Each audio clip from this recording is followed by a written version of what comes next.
Order. Now call the Standing Committee on Public Accounts to order. My name is Kelly Regan. I'm the MLA for Bedford Basin. A reminder to all of us to place our phones on silent. I'm going to ask the committee members to introduce themselves, beginning with the member to my left, Mr. Young. Thank you, Madam Chair. Nolan Young, MLA for Shelburne. MLA Ritzy. Thank you, Madam Chair. Welcome. Dave Ritzy, MLA, Truro, Bible Hill, Millbrook, Salmon River. MLA Harrison. Good morning. Larry Harrison, MLA for Colchester, Musquodoboit Valley. MLA Sheehy-Richard. Good morning and welcome. Melissa Sheehy-Richard. I'm the MLA for Hants West. MLA Lachance. Lisa Lachance, MLA Halifax Citadel Sable Island. MLA LeBlanc. Good morning, Susan LeBlanc, MLA for Dartmouth North. MLA McGuire. Good morning, everyone. Brendan McGuire, Halifax Atlantic. MLA Barkhouse. Good morning, everyone. Danielle Barkhouse, MLA for Chester St. Margaret's. I will note that the Auditor General is with us in her special seat now in the corner of the committee room, or caucus last week. Legislative Council Office, we have Aaron Fowler with us for making a guest appearance today, and also the Legislative Committee's office, our clerk, are in attendance as well. On today's agenda, we have officials with us from the Departments of Advanced Education and Municipal Affairs and Housing with respect to student housing needs. I'm going to ask the witnesses to introduce themselves, beginning with the witness on my right, Mr. Grant. Minister Ryan Grant, Advanced Education. Ms. Wadden. Good morning, Lindsay Wadden, Executive Director of Strategy, Policy and Partnerships. Ms. Elliott Lopez. Good morning, Vicki Elliott Lopez, Senior Executive Director of Housing. Mr. Rayfuse. Good morning, Byron Rayfuse, Deputy Minister, Department of Municipal Affairs and Housing. Ms. Morin-Fraser. Good morning, Tatiana Morin-Fraser, Executive Director of Housing Strategy and Analytics. So I will invite Deputy Grant to make opening remarks. Great. Thank you, Madam Chair. For brevity in my remarks, I'll just skip through the introductory parts. But good morning, Madam Chair and committee members. I appreciate the opportunity to be here today to speak to you about student housing needs on behalf of the Department of Advanced Education. As a new Deputy Minister, student housing needs are a priority for me, our Minister, and the entire department. I'm happy to share with you what I've learned since I joined the department and talk about the team's approach to address this complex and global issue. Although early in my tenure in this role, all discussions I have had with post-secondary education leaders involve student housing. Community, institution, and student needs are varying and require a holistic and broad viewpoint when assessing solutions. Our successes in addressing these challenges will continue to require a large community of partners. I'd like to take this time to express my appreciation to the public servants who have been working on this file. They care deeply about their work and helping students have a positive experience when they choose to study in Nova Scotia. They understand how important post-secondary education is to Nova Scotians and that safe and affordable housing is a critical element. In my first couple months as deputy, I've seen staff's efforts to address student housing needs.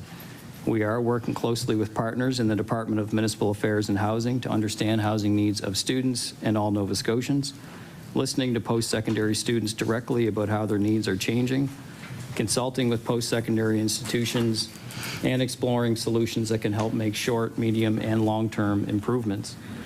The department's work to date has informed actions like building new on-campus housing at 7 Nova Scotia Community College facilities, renovating and expanding student housing at the Atlantic School of Theology, investing $5 million to support the development of affordable housing at the Tartan Down site near Cape Breton University, and launching an online home sharing tool to help match students with housing near their campuses.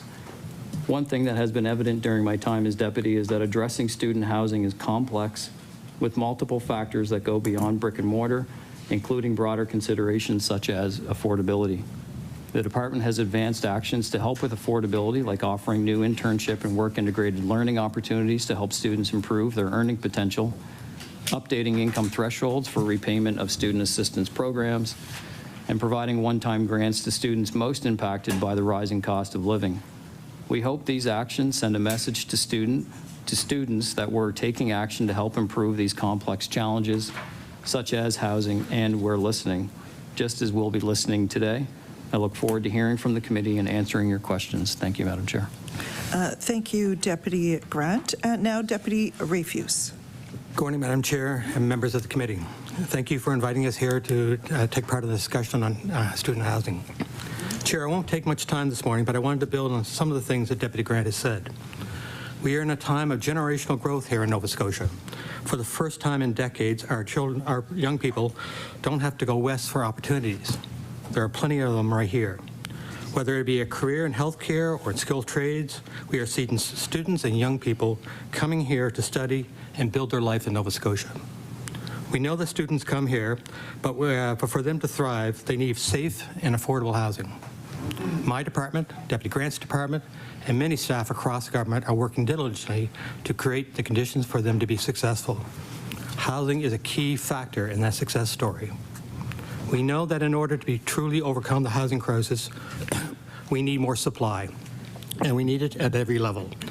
We need to continue to think outside the box to come up with creative solutions. We've been doing that over the last several years in collaboration with community, all levels of government, and individual Nova Scotian households who have rooms to share in their homes. Whether a student is occupying a secondary suite in Kentville or a Happy Pad room in Sydney, students benefit from the unique programs we've developed. We also know that students benefit for things like we do when we build more long-term care beds for aging seniors, freeing up houses in communities. Student benefits when we invest in modulars for healthcare workers or for new public housing units in communities across the province. They benefit from the work from the HRM task force, who is working diligently to get 20,000 new units built faster in our province's largest university and college town. These initiatives are not specific to students, but they open the door for them to access more housing options, freeing up supply. We know that we have a tremendous amount of work to do over the next several years to fully overcome the housing crisis, but I want to assure the committee today that we are fully committed to the hard work and the collaboration needed to support all Nova Scotians, including students, as we continue to grow our province. Thank you. Thank you. Okay, so we will begin our questioning. Each caucus will have 20 minutes, and then we'll divvy up the remainder of the time afterwards. So beginning now with the Liberal caucus at 9:08 to 9:28. MLA McGuire. Thank you, Madam Chair, and thank you, everyone. I'm just getting a... everything's good at home. Question for Mr. Rafuse, since you brought it up. I wasn't really going to get into it, but Happy Pad. How many people have logged on to Happy Pad since its inception, or since it's been brought into Nova Scotia? Deputy Rafuse. I'm going to grab that just as I'm looking here, or maybe Tatiana can get it while I'm talking. But you know, we announced that this summer it is a program that's been used across the country in BC and Ontario. So uptake is getting there. Our numbers are showing some growth. I don't know if we've reached our expected numbers yet, but that is an option which we think is going to be successful. So as of November the 20th, we have 200 house and 558 renters have registered. 20 rooms have been listed on the site, and 4 rental contracts have been signed. MLA McGuire. So that's like a millisecond on Kijiji, just so you know, right? Like, and no offense, I just don't understand why we need Happy Pad when we have Kijiji and we have these other programs. I dare say that if you go around Nova Scotia right now and ask people how they're renting from Kijiji and other established applications and websites. So this just seems to me like trying to reinvent the wheel or adding a layer of confusion. And I don't necessarily think that this is a good use of taxpayers' dollars when we have Kijiji. In fact, when people come into my office and I speak to them and they ask about, we started doing this a couple months ago, and I wish I would have brought the numbers, because we've been tracking how people find homes. And it's like, just like with news, it's like I read an article once said 92% of all news comes from Facebook. It's more than that from my office. And my community is a rental area. It's a high rental area. Spryfield's a high rental area. Not a single person said Happy Pad. And we're talking about hundreds of people that have come in my office. So, I mean, I just don't, listen, I appreciate thinking out of the box. I've said that to the minister. I know that you guys are trying to do things differently, and you know, I will say this respectfully, like, we continue to go at the problem the same way. We're going to get the same results, right? I just don't think that 4 people getting a contract since, or getting a rental since, I don't know when he said it was, maybe, did he say, when were those numbers for? Deputy Rayfuse? Sorry. They were as November 20th. November? Yeah. What month are we in? We're in November. MLA McGuire? Okay, thank you. So since the what I was trying to get at, sorry, is since the beginning, since this application was first announced, how many individuals and how successful has this been? And what is actually the cost for Happy Pad 1, and what is the level of success? Like, where is it at where you're like, okay, this thing is not successful? Deputy Rayfuse? So just to elaborate on that, the numbers I did provide to you were as since inception, and that's what we have in place today. There may have been some renters that might have been, I'd say, short term that have dropped off. I'm not sure about that. But when this was announced, it was announced as a pilot project, and there will be an evaluation on this. And one of the reasons why Happy Pad was chosen is because of the services it provides that other sites do not. It provides an ability for and comfort, particularly for seniors who are going to open up a room in their house, the comfort that somebody else is doing an evaluation of who's coming in, does an evaluation on, does a background check on them. And that allows more people to the comfort to actually expand their houses for this type of initiative. MLA McGuire? Sorry, I have a very short attention span, so I just want to hit your points as you say them. So you said background checks, right? So I will say this. Every single renter does a background check. Every single renter that I know of, because people are constantly coming. Not only do they do a background check, they do a credit check. They do a criminal background check. This is what we're seeing now. This is the 500 block in Spryfield, that area, and I use that because it's one of the largest spots. Every single person that goes in that building now gets a background check, a credit check, and a criminal background check. That's what they're doing. So again, I think respectfully, if a senior is going into a rental place, or if a senior is renting a spot, they're doing all that. Most people are doing all that. It's already happening, because that's what we're seeing. And if they're not, they're one of the very few.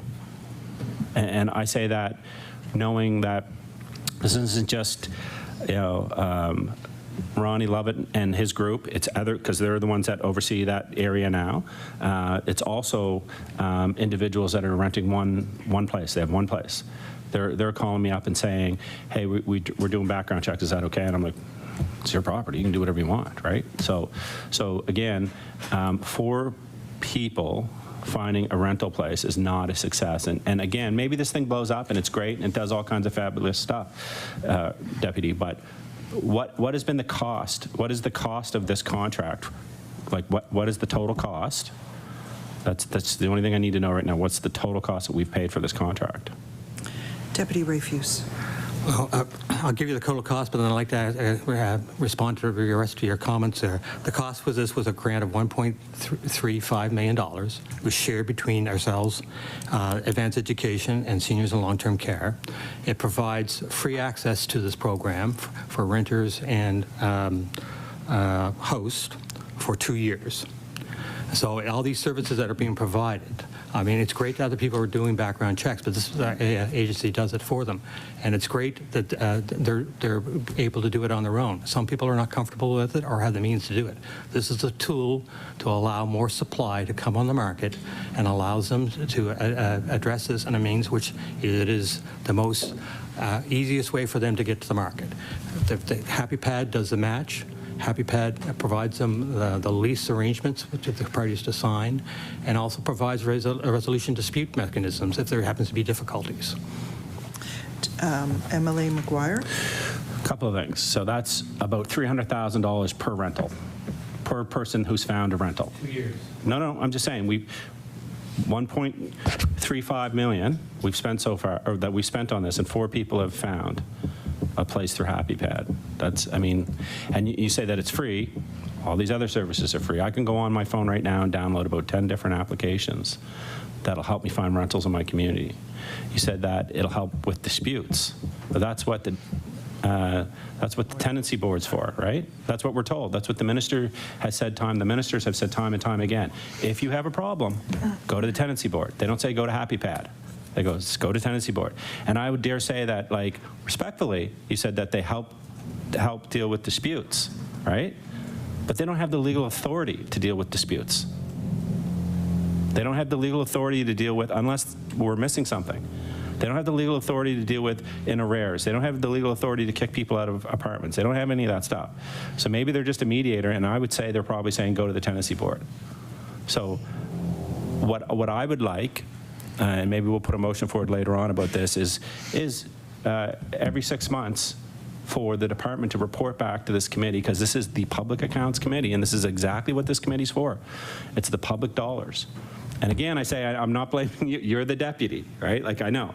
But to see if we're getting our money's worth, because I know in the past, previous governments have been beat up on everything from the Yarmouth Ferry to, film tax credit to all kinds of different things that we got beat up on. And other governments have gotten beat up on because they said it was, quote unquote, not good money spent. So it may seem like nothing, but it is actually something. So I appreciate it. So I'm just going to pivot for a moment. Sorry. Is the housing strategy. My question to the deputy is, this housing strategy is something that's supposed to be very important, it's supposed to be released. It gives a path forward. I myself am kind of tired of report after report after report. I'm going to be frank on the record here. I think we report it to death, but it's something that was promised. When can we expect the housing report or the student housing report to come out? Strategy. 11 minutes. Deputy Minister Grant. Great. Thank the member for the question. As the minister identified, even as recently as yesterday, during the announcement related to new student residences with NSCC, and of course has formed part of the discussion most recent sitting of the legislature. Housing strategy and action plan is a commitment of government that we will meet when finalized and ready. Every discussion I've had with university leaders, student leadership in the time since being appointed deputy has very much focused on student housing, and that discussion, dialogue, and consultations very much ongoing. So when that process concludes, when that is finalized, of course, we will release. But I think important to note as well that when actions are ready, they'll also be released and executed to as well, again, evidenced by way of residents being announced at NSCC yesterday. MLA McGuire. So a couple of things. I will say that in the past, with reports, both the Liberal and the NDP government of the past have been criticized for releasing strategies piece by piece by piece, and not releasing it as a whole, because obviously there's something to be said about the short, medium, long-term vision, right? So this was supposed to be released last spring. We are a year behind, essentially. Can we expect this to be released within 12 more months? Deputy Grant. Yeah, again, what I'll say is both myself, Minister, and the department, it's very much a top priority of seeing and advancing ways of enhancing housing. Challenges are complex, and they're institution and community specific, and looking at how those can be resolved, how more housing supply can be advanced, whether that is in the traditional form, if you will, of dormitory style, or more apartment style. Student needs are varying a great deal as well and changing. So if we reflect on student profiles, international students, students that have families, again, what the accommodation requirements are for those different profiles, again, varies. And so across the spectrum of the various forms of housing, again, on campus, off campus, very much continue to look at with partners of how added supply can be advanced on all those fronts. More MLA student. McGuire.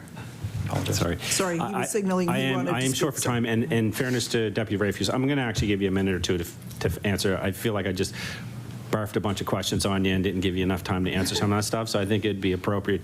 But I just have one more question, then we'll pivot back. So if we could just respectfully, like, I want to leave a little bit of time for Deputy Rayfuse, sorry. Where am I at? My brain. I have that on record now too, huh? No one knows.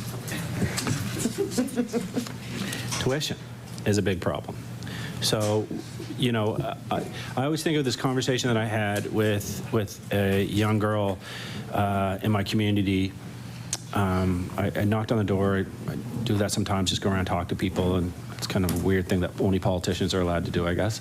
But I knocked on the door and I had a conversation with her, and she was older. She had finished school, and I asked her what she wanted to do, and she said, I want to be a nurse. And I said, okay, well, why don't you go back to school? And she was afraid of the cost of tuition.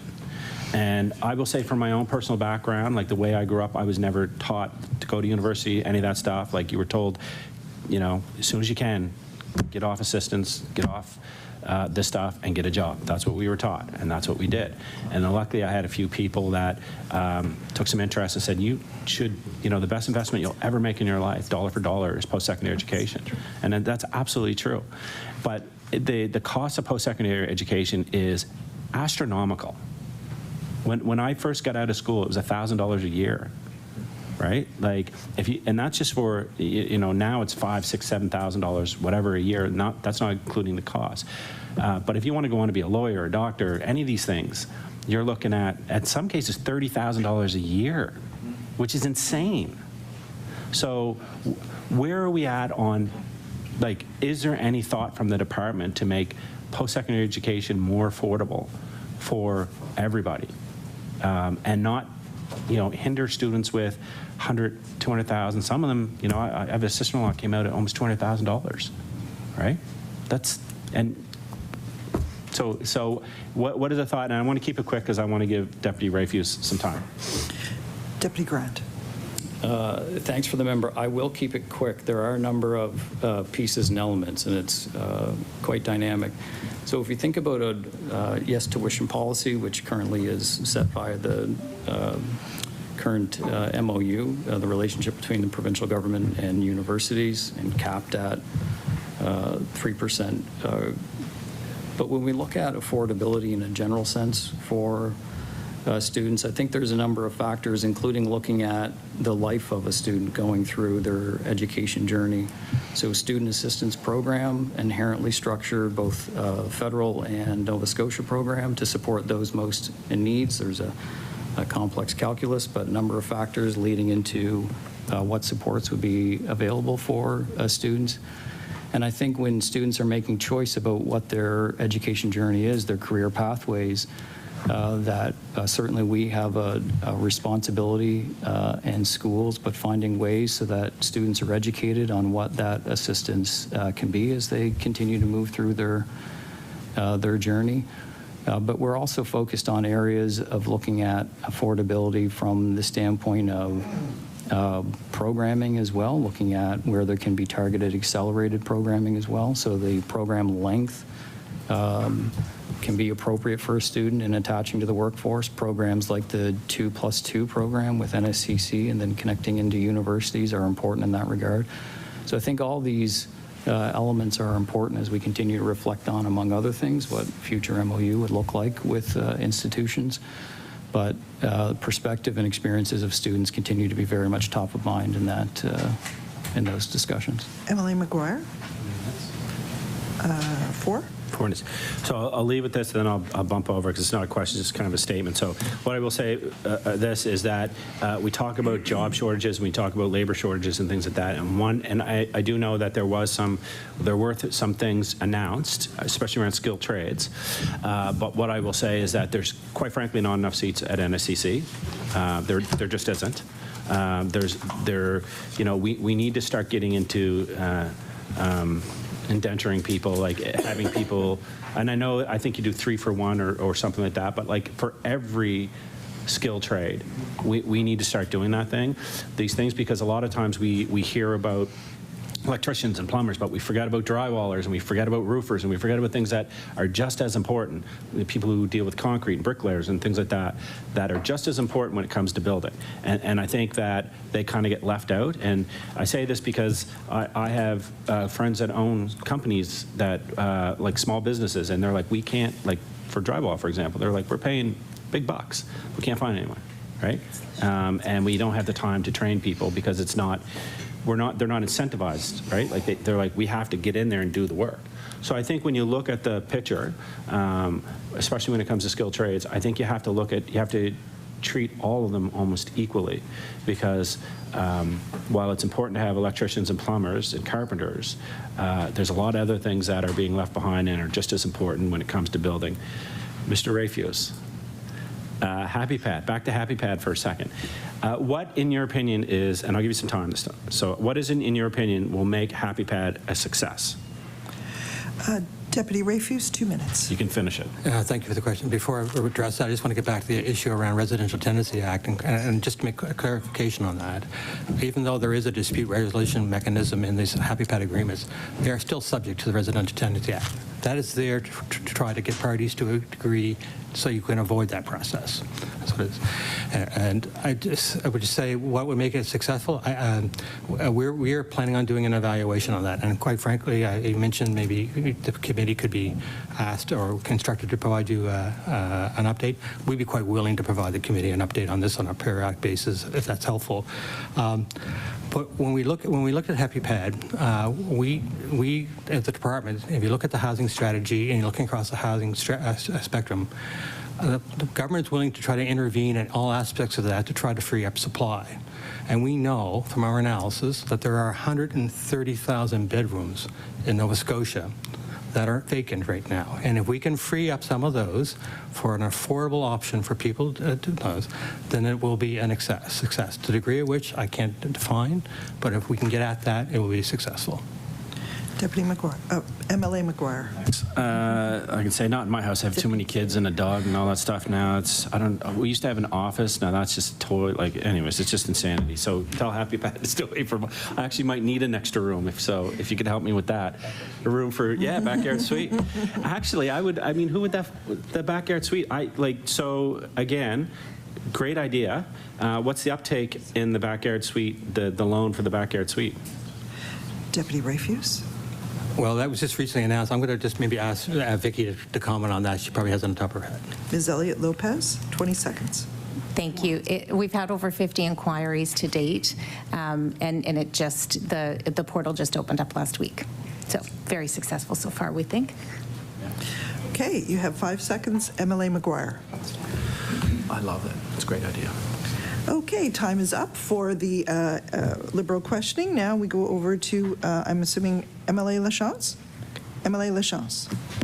Thanks so much, and thanks for being here. So I actually received a really timely email from a student in my riding this week, really expressing her dismay over her experience being a student in Halifax, particularly regarding rentals and her living accommodations. So she lives in a building where there are 3 units ranging from 3 to 6 tenants per unit. It's a small family-owned rental agency, and they have about 7 to 8 properties, mostly in my riding. And about 1 to 2 weeks ago, she and everyone else received an email that says, unfortunately, due to the rental cap and market conditions, we are not able to renew any leases this year. We would be more than happy to provide you with landlord references, and if you want to see anything else we have, please get a hold of me. So her and her roommates got a hold of them and said, what else do you have that's nearby? And they showed them something that was $1,000 more a month. So she can't afford that price increase, and she doesn't know what she's going to do when her lease expires. And she talked about, according to the student, if I'd known that I would be moving every year, I would have never chosen to study and contribute to the economy here. And so I think this links back to, the issue around residential tenancy protections. Obviously, everyone affected is on a fixed-term lease. We've consistently pointed out the abuses of the system. I mean, I could offer to support them in going to the Residential Tenancies Board, but what would the answer be? That lease is in Nova Scotia, currently available to the landlord to have signed. So I guess what would be your answer to this student and all of these students? Because, I mean, if we do the math, there's like dozens of people affected by this one action. And that's to Deputy Rafuse? Sorry, yes, sorry. I was making eye contact. Deputy Rafuse. Thank you for the question. Certainly, we recognize that there is a shortage of affordable housing for students and across a lot of residents. I'm curious if you can maybe explain to me the situation there again, because the person who's renting has decided to take them off the market rather than rent them at an increase, or are they just asking the tenants to leave? MLA Lachance? They are not renewing any of the leases that they currently have. Like, the landlord is not renewing the leases. So that way they become new leases. Yeah. Deputy Rafuse? Sorry, I just want to make clarification. I heard that they were taking them off the market and didn't make any business sense to me. Oh, sorry about that. Yeah, certainly that is an issue, and the housing strategy attempts to get at all those types of things. There are programs that the government offers to allow new developments and affordable living units. We have an affordable living development program. We do allow developers to access that. The housing strategy for the student options will include enhancements in residence for students or availability of housing for them. It will take some time to address the supply issue, but we recognize or believe that the best solution to address this issue is through supply. And we will have a number of options and programs across the spectrum that will allow the supply to increase, and therefore the market conditions will allow for prices to drop or maintain at a level that people can afford. The 5% cap is the protection that people have right now. And that's what it's allowed under the Act. Other than our programs, I'm not sure what you would like me to say. MLA Lachance. Well, I mean, I think what we're seeing, the 5% cap doesn't apply when people use fixed-term leases, and we're seeing the result of this. And I think, I guess, I heard the word supply a few times there, but this is a clear example of where people are living and would happily continue living. I think that landlords are, this particular agency is using what they have available to them to increase their profits and make things more difficult for dozens of people. So I might switch to Deputy Grant and ask Advanced Education. So how are you working with your colleagues at Municipal Affairs and Housing, or the folks at Service Nova Scotia, to help protect student renters from this type of situation? Deputy Grant? I thank the member for the question. What I'll first say is, of course, we always want the students to have a very positive experience during their journey for education. Housing, secure housing is such an important foundational part of that as well.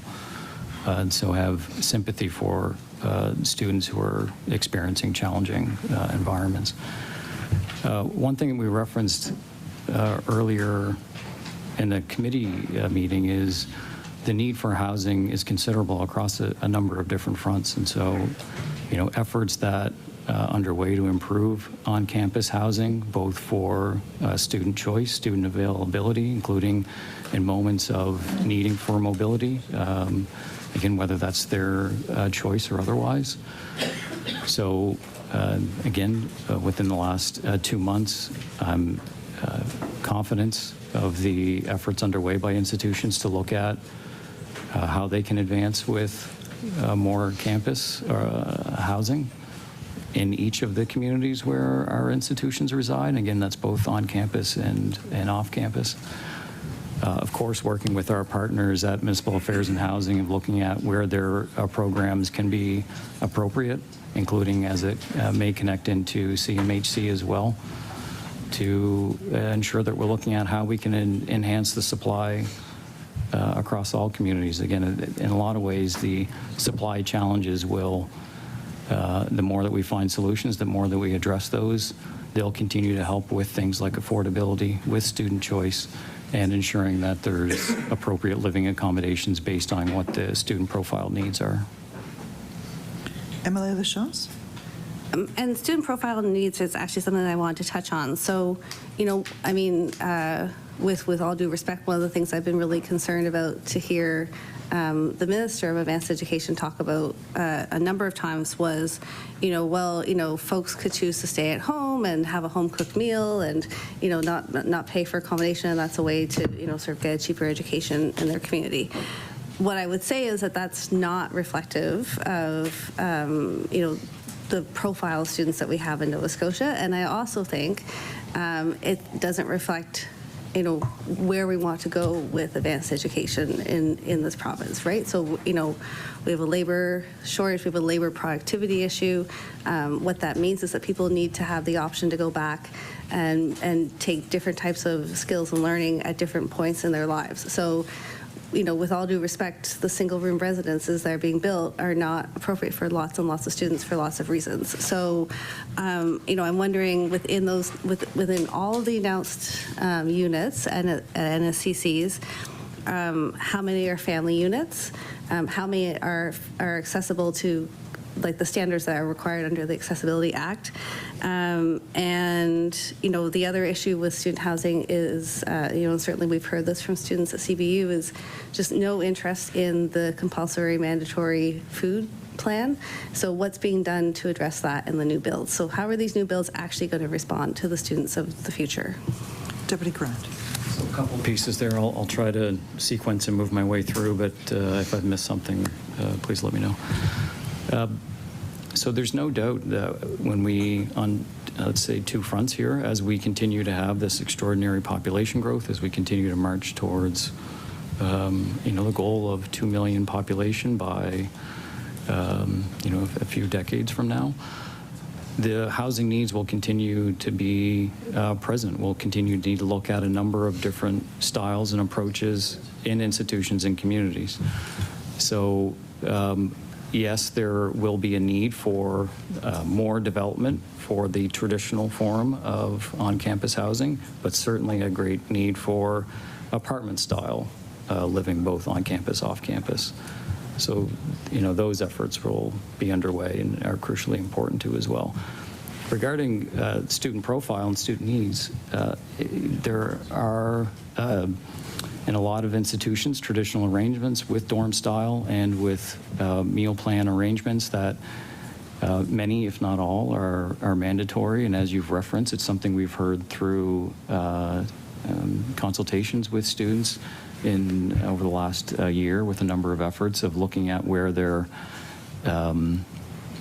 again, where their dietary and culturally appropriate needs just aren't met by the meal plan. MLA Lachance, sorry, Deputy, I'm being signaled that the MLA would like to move on. 10 minutes.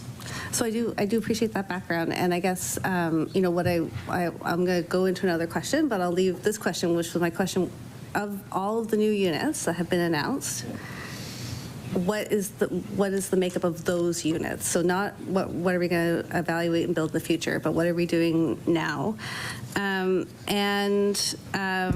You know, I also wanted to turn and talk towards the other costs for students. So certainly housing is just one of the issues that creates a lot of cost stress for students.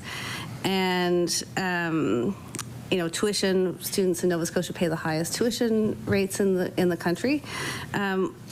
What is the department currently doing to address the other costs of being a student in Nova Scotia? Deputy Grant. So the first part related to, I'll have Ms. Wadden identify with the existing 3 residences that have been announced and are under construction at NSCC, can provide a bit of background on how that residence mix exist today. Ms. Wadden? Yeah, thank you for the question. So with regard to the 3 residences that are underway at Ivany, Akerley, and Pictou, as the deputy said, we want to be responsive to the needs of students. So part of the work has been engaging directly with students through surveys, through our student roundtables, open dialogue with student groups. And so that has been really helpful and helped to inform the decisions and solutions that we've advanced so far.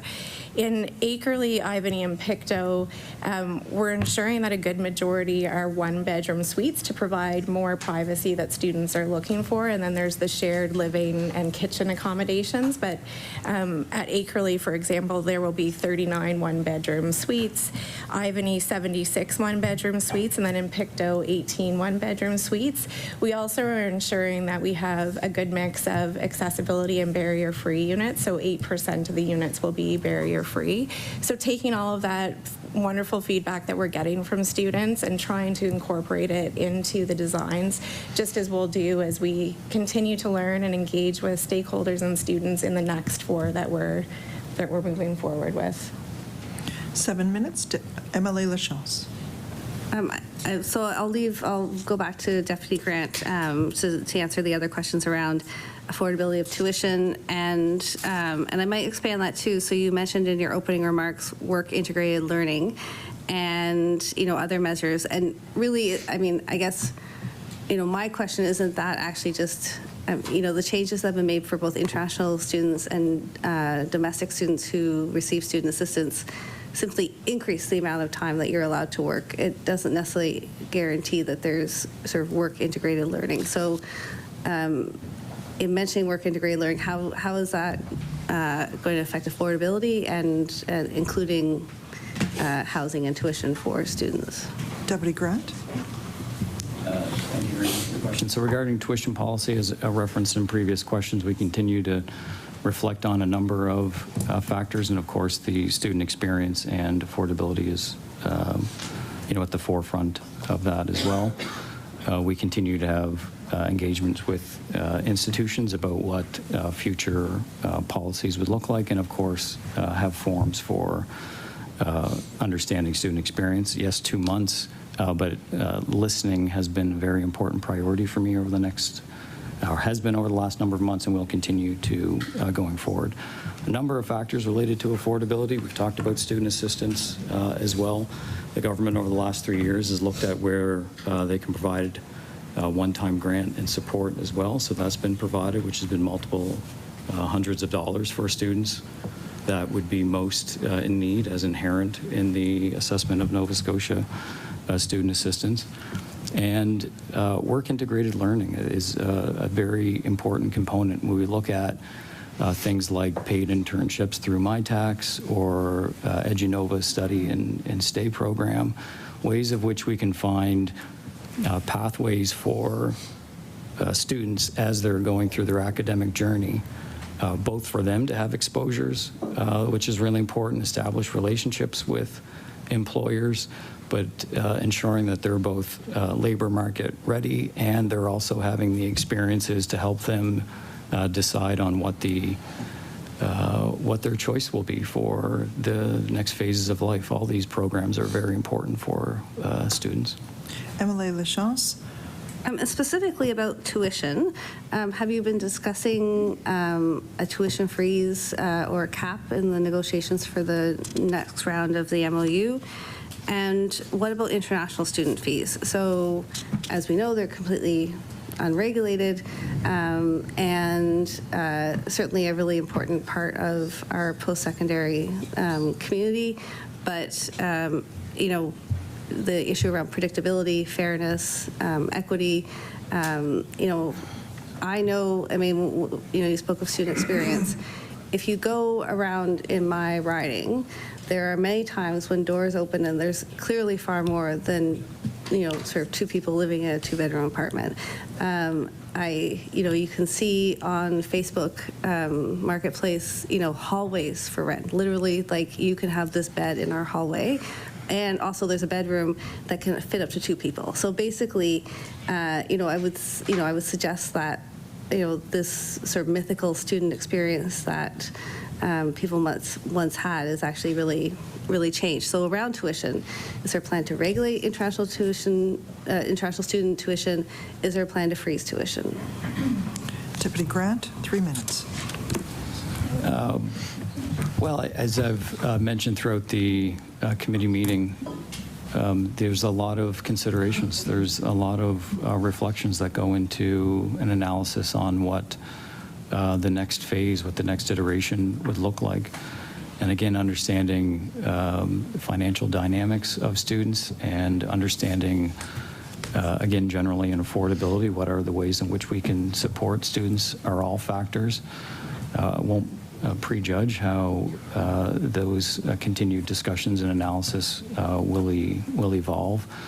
But there's no doubt, again, the experience of students and their ability to pay for post-secondary education, whether that's looking at our student assistance programs, other ways in which we can support affordability, like I mentioned earlier about accelerated programming, but of course tuition policy as well is a foundational part of that discussion. MLA Lachance, 2 minutes. I might go back to municipal affairs and housing, and not to belabor the issues around Happy Pad. We were very concerned about Happy Pad as a model, but I'm also concerned. I know that the assessment was there's 130,000 rooms available across this province, but there must be some sort of goal for the investment. So, what is the return on investment? How actually will we measure success? Because right now, it's $325,000 per rental contract. So I'm sure that that's not the goal. What is the actual goal in terms of numbers of placements and/or per cost per contract? Deputy Rayfuse. Thank you for that. And certainly, if you look at the housing needs assessment and our housing strategy, we did attach targets to what we're planning to deliver. On the Happy Pad contract, our target is to have 500 contracts in place during the assessment period, which is the 2-year period. MLA Lachance, 1 minute. It seems to be a bit of a slow start if we're only at 4 and we want 500 total in sort of the next 18 months. So what is the plan to increase uptake of the platform and reach the goal of 500? Deputy Rayfuse, 30 seconds. Thank you. Included in our arrangement with Happy Pad is a promotional activities for them to undertake to promote the activities of the accessibility or the access to Happy Pad. We're hoping with that and also with the word of mouth of good experiences associated with this, that the uptake will increase to the level that we're anticipating. Order. Okay, so the time for the NDP questioning has elapsed. We'll now move on to the PC Caucus. MLA Sheehy Richard. Thank you, Madam Chair. I just wanted to get a little bit more clarity. I kind of had a blur of a day yesterday, so I didn't fully hear the details of the announcement. But if my notes are correct, the NSCC operates 14 campuses and 3 community learning centers across the province. Can you tell me currently, prior to the builds that started in 2021, how many existed prior to that date? Deputy Grant. Very much appreciate the question. I'm going to refer to Ms. Wadden, who's got some background on the counts at campuses across the province. Ms. Wadden. Great. Thanks so much for the question. So prior to 2021, there were 3 residences that were in existence at NSCC locations across the province. And those included residences at the Truro campus, one at the Strait campus in Port Hawkesbury, and then the other at the Center of Geographic Sciences in Lawrencetown. So in Truro, there are 114 beds, and that was actually built decades ago, so it was already in existence when NSCC took over from the Teachers College in 1988. And then at the Strait campus, there's 46 beds, and at Cogs in Lawrencetown, there's 35. So that was a total of 194 beds. Order? I'm sorry, there's a lot of chatter going on here, and I'd like to hear Ms. Wadden's answer. Thank you. Ms. Wadden. So those were the three that were in place prior to the new builds. MLA Sheehy Richard. So to be clear, prior to then, in total, in the whole province, there was only 3 residences that existed. That's correct. Ms. Wadden? 194 beds in total at those 3 sites. Ms. Sheehy Richard. And I guess, could you tell me of the new ones that are being built? I think you touched on it a little bit, but there was a lot of numbers flying around.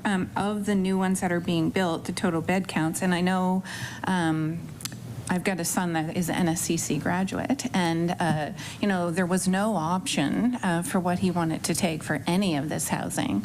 And privacy is key to kids, because I have another one that went to Dal and stayed in residence, and it's the seniority of who gets the single rooms, who gets to share with their friends, and you're randomly placed with people that may or may not share the same kind of lifestyle that you do. So I guess I just want to touch a little bit more on the impact of the new builds and the ones that will come on to market or come on to availability, I guess, not really market, but come on to availability in this fall. And then moving forward, I think I heard the date 2025. Okay. Ms. Wadden? Great, thank you. So as you're aware, there are 3 new residences underway, and those sites are Akerley, so there are 100 beds that will be available in Akerley in fall 24. And then at Pictou, there are 50 beds. Those will also be available fall 2024. And then Ivany campus, there are 200 beds. Those will be opening fall 2025. And there's a mix of different accommodation styles within those new builds. And then, of course, the announcements yesterday with an additional 4 builds at additional sites across the province. So that will result in another 270 beds.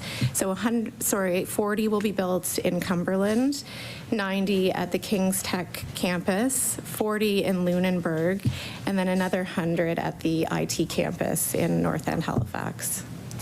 Ms. Sheehy Richard. Thank you. And I guess because I have one son in NSCC, one son in university, and one son in the apprenticeship program, I feel like I have the full meal deal of student experience in my house. So I guess I'm looking for if you could describe, and I think maybe this is more direct at the deputy, if you can describe the different relationships that is between NSCC and the province versus the relationships that the universities and the provinces have, and also how that impacts the ability for province, for government to support building campuses on the 2. Can you kind of go into detail on that? Deputy Grant. I'll try to keep my former technical finance official life jargon to a minimum, but NSCC, as folks know, community college consolidates back with the provincial government reporting entity. So there is very much a direct relationship.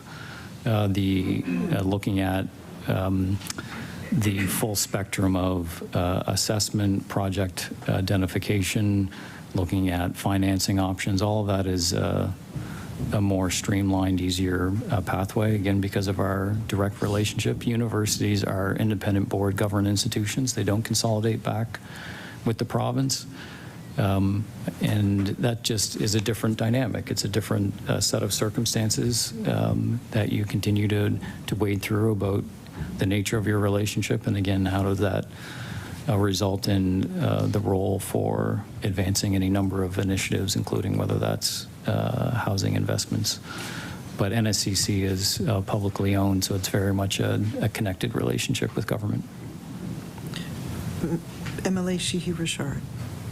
So I just have, I lost my train of thought there. I just have one more follow-up, and then I'll pass it on to my colleague, MLA Young. So it gives us the easier ability, so to speak, to get these residents built faster at NSCC campuses because of that direct relationship. Is that what you're saying in a nutshell? It's much easier to build these residents and work on this relationship with an entity that works directly with the province versus trying to, it's a totally different scenario to build at an increased capacity at universities. Is that in a nutshell? Deputy Grant? I think there are elements of that, but what I would say is it's different. And so in this case, when we look at where there are housing needs across communities, where they reside, what those community needs are. Of course, looking at where we have a relationship through NSCC is looking at one pathway of enhancing on-campus or off-campus housing and including housing supply within the communities at large. But I wouldn't want the comments to be that it's somehow difficult in working with universities. It's not a negative. It's more, again, NSCC. There's a direct relationship. So again, even looking at financing models, it's easier in that regard, if you will, because there's a choice related to public assets. Over to MLA Young.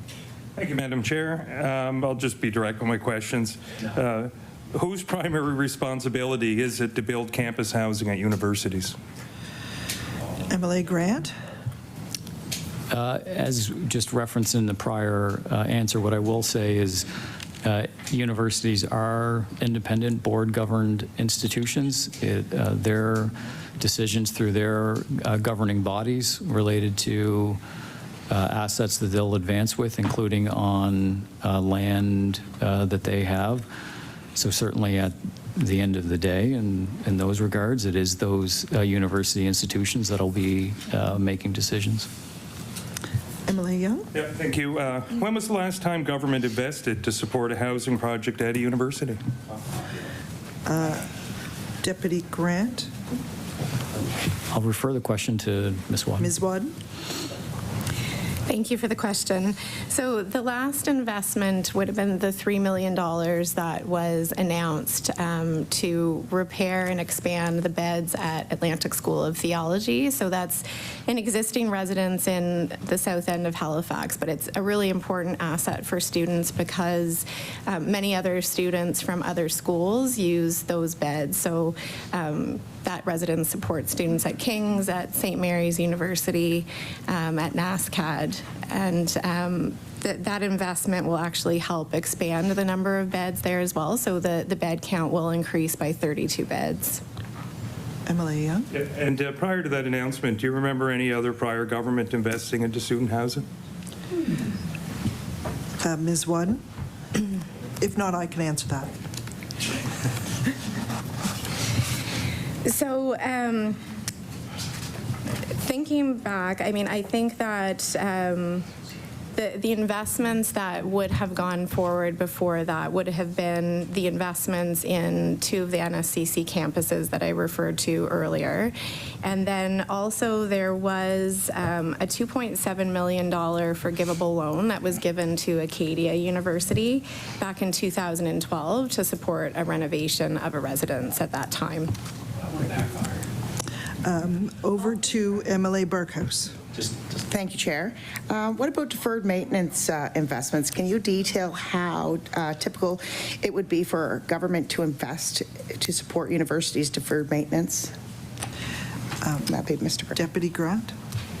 There certainly have been recent announcements related to deferred maintenance, but I'll defer to Ms. Wadden, who has a rundown for you. Ms. Wadden? Yes, 9 minutes. Thank you for the question.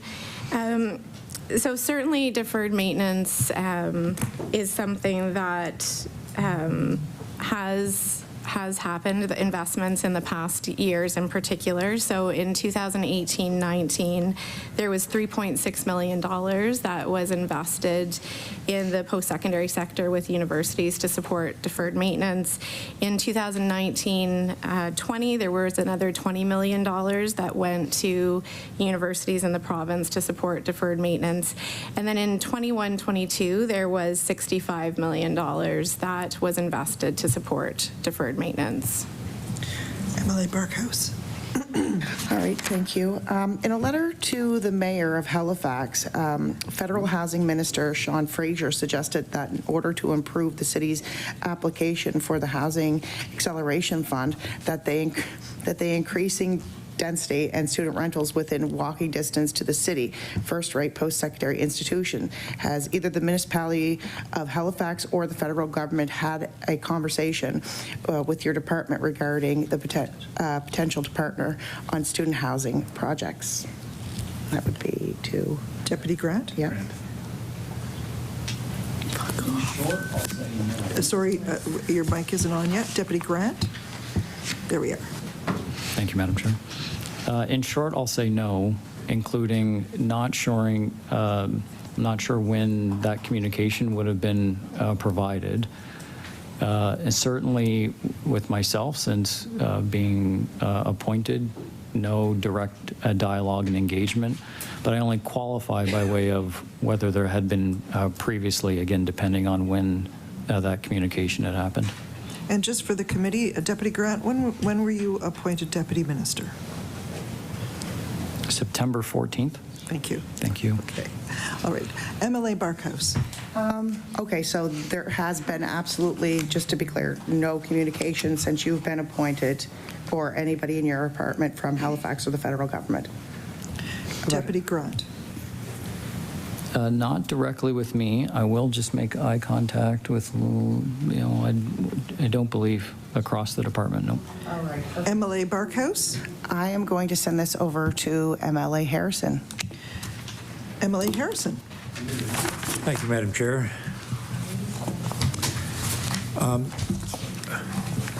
Options for housing. How does the department help create options for post-secondary students? Deputy Grant. Thank you. Well, we've looked at a number of opportunities the department has over the last number of years of where they can play a role in catalyzing some investments. So if we look at the last number of years, there have been funding that's been provided to institutions like the Atlantic School of Theology to support the repair of some of those units to extend useful life and to expand units as well. I think the expansion is 20 seats plus. Atlantic School of Theology residence supports institutions within HRM broadly, so whether that's NASCAD, SMU, King's College as well, you have students from those institutions that utilize that residence. There's been funding provided as well to Tartan Downs, a development located in Cape Breton, which would be down the road for those that are familiar from Cape Breton University. And then where we have, which is part of the conversation earlier in the committee, where we have a direct relationship with NSCC, government has looked at where they can advance the student housing and residences. So the 3 that were announced and are in construction and set to open both in 24 and 2025, and the announcement yesterday for new residents as well on campuses all across the province. So there's a number of different ways in which the department can work with partners, both those that have a more direct relationship with government and also those that have a very strong relationship but different in terms of universities. MLA Harrison. Thank you. Just for my own curiosity, I guess, AST, for instance, are there new builds or you're renovating the old houses that are there? Deputy Grant? It's both. There's renovations for the existing units that are there. I think it's 65. And 65. 65 currently, and then that investment also is catalyzing an expansion for the number of units as well, so very much both. Sorry, MLA Harrison. Thank you.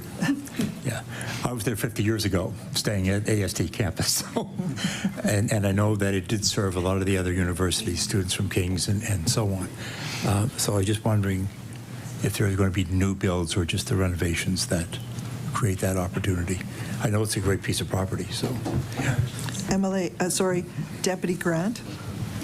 A beautiful campus. They all are, but Langer School of Theology is beautiful. So part of that investment also does create new units. So I think it is 32 more units. So at the Atlantic School of Theology in total residences, that'll bring the capacity up to 95. MLA Harrison. Thank you, Madam Chair. There's a 5-year plan for housing. What are some of the initiatives, I guess, for that? So, MLA Harrison, so I just want to make sure I understand, there isn't a 5-year student housing plan. So is this going over to Deputy Rayfuse then? Yeah, 5-year action plan. Deputy Rayfuse. Thank you for the question. Yes, certainly the government has released their 5-year action plan for housing. Within that action plan, it outlines 3 strategic solutions: increasing housing supply, grow and sustain affordable living, and provide programs that people need. And within those 3, there are actually 12 actions that are contained in the plan to help create more options now and into the future. The plan actually commits more than $1.7 billion in a multi-year agenda for short-term and long-term transformation. To get into the specifics of all those action plans, I'm going to maybe ask Vicki to outline some of those plans that are now available and what's being contemplated. Ms. Elliott Lopez, 2 minutes. Thank you for the question. So a lot of the initiatives that we have underway, we've got many short-term, medium-term, and longer-term initiatives. We know that we need to increase supply more than anything to achieve affordability. And so that's our primary goal. More supply means more affordability. So we're building on our Land for Housing initiative. We've received over 20 proposals. We have over 300 units contemplated on the land that we've awarded to date. And of course, in exchange for the land, one of the key requirements is that they provide affordable units. And we look for at least 25% of the units to be affordable, which in this case, we would look for 80% of average market rent. However, what I will say is that many of them are contemplating more deeply affordable than that. Our secondary suite program we think is going to be one of our flagship programs. It allows people to increase density very quickly. It's a lot easier to finish your basement than it is to build a home or an apartment building. And as I mentioned, we'd had over 50 inquiries to date. We're getting a lot of interest in that program. It's inexpensive for us, and it increases density very quickly, and it reaches students as well as seniors, and we think that will be very successful. We know that we need skilled workers to build homes, and so we're looking to our partners at Labor Skills and Immigration to bring in skilled workers.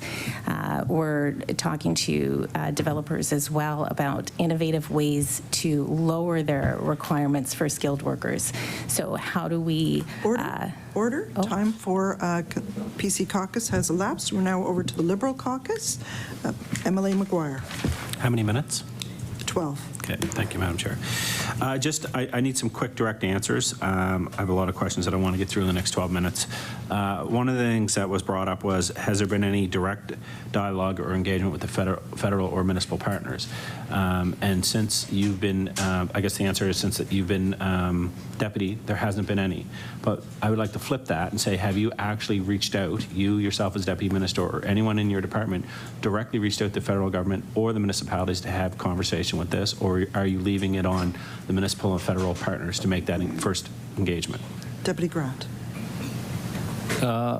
Will not rely on waiting for individuals to reach out. It very much is a priority for me. It has been my top priority early days in this 2 months to have direct engagement with university presidents. I've had the opportunity to get around the province to have those discussions and dialogues, but what I would just want to leave with the committee member is engagement's very important to me, and fully expect on the very short horizon to have further conversations. MLA McGuire. So respectfully, that wasn't the question. You said no, that there has been no federal or municipal engagement. My question is, have you directly, as Deputy Minister, universities aside, have you made any direct ask or to the feds or the municipality for engagements or a process for dialogue on this situation? So you're saying they haven't reached out to you, but it works both ways. Have you reached out to them? Deputy Grant. Very much appreciate and thank you for the question. As I've said, there has not been engagement so far with the federal government or with municipal leaders across the province. What I will say is, again, our colleagues at Department of Municipal Affairs and Housing have constant engagement too as well. So, of course, there's a cross-departmental view of how we can look at solutions for housing. But again, I would just want to reiterate about priorities for the first number of weeks and months, but that this is a moment in time, and my priority going forward will continue to be engagement with those relevant leaders. Emily McGuire. And I'm going to switch it up, but I just want to say the reason I asked that question, because I don't think it's fair for anyone on this panel or these witnesses to sit here and say that we haven't had any engagement with the federal or municipal partners when you yourself haven't reached out to them. So it works both ways. It works. I know Deputy Rayfuse, I know you have, and I know your department has.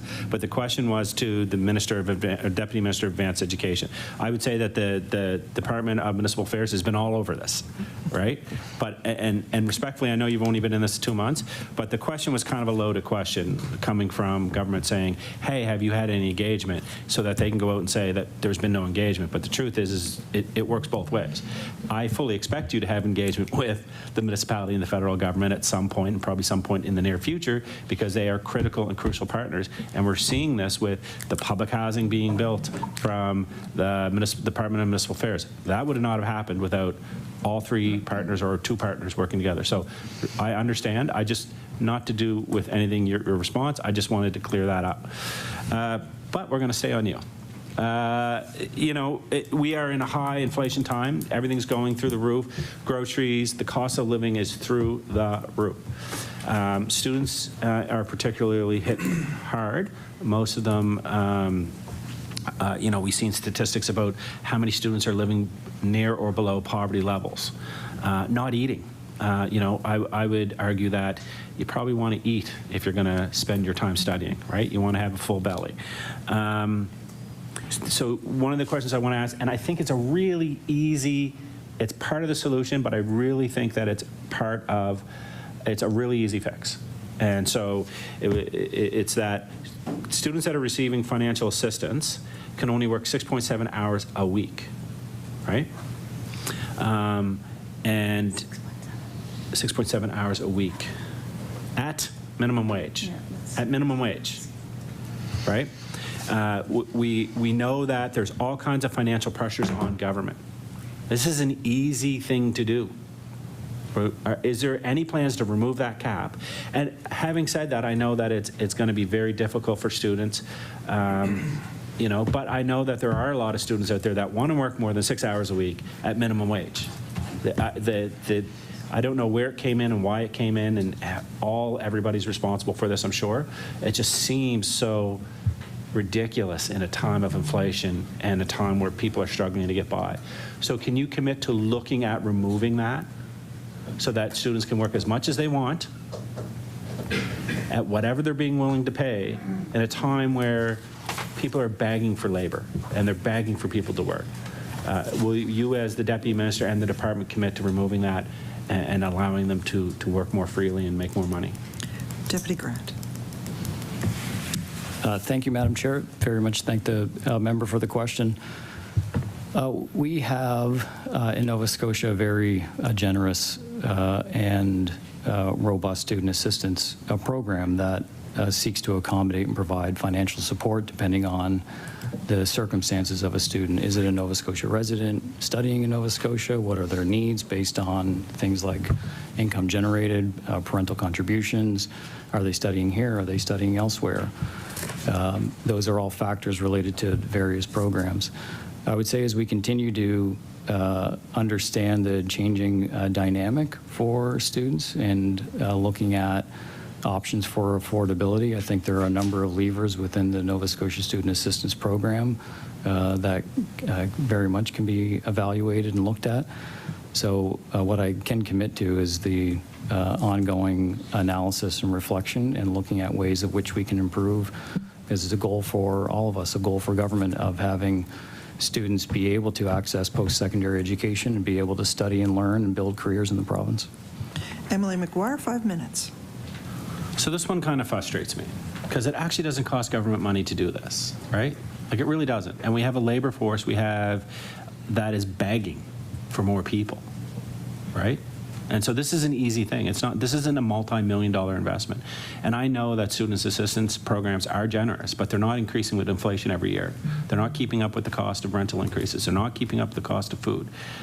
So, you know, it's not like every year there's a little extra to help students get by. In fact, I would argue that every year that goes by and the prices of everything goes up, they're living more and more below their means, right? So, again, I will say that this is an easy. And I realize, I had the same argument. In fact, I had the same argument when I was in government about income assistance and allowing people to work on income assistance. And it frustrated the hell out of me because we had people that wanted to work, people that could work, and they were capped. And it seems like the same punitive program that students are going through. And can you help me understand, without getting into the history of everything, but can you actually really help me understand why it's 6.7 hours at minimum wage? Deputy Grant?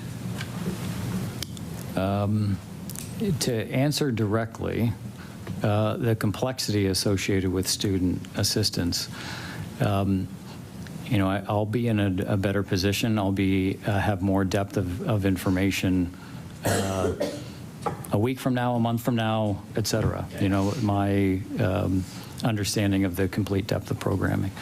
So 2 things. One, very much take away. And if there's a specific question related to contents, details, et cetera, we absolutely can come back to you. But over the last number of years as well, reflecting on student needs and student affordability, government has provided a one-time grant for students that is material. It's been hundreds of dollars to support students that are inherently most in need as defined by accessing Nova Scotia student assistance. And we'll continue to look at ways of which within the program or outside of it, of which we can advance priorities with affordability.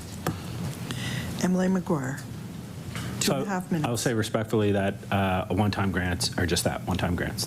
They don't help long-term. And so, again, I would ask that if you take anything here today, that you go back, you review this policy and allow students to work for more than minimum wage and more than 6.7 hours. Just allow them to work. If they want to work, let them work. And allow them to heat their house, pay their rent, and keep up with inflation.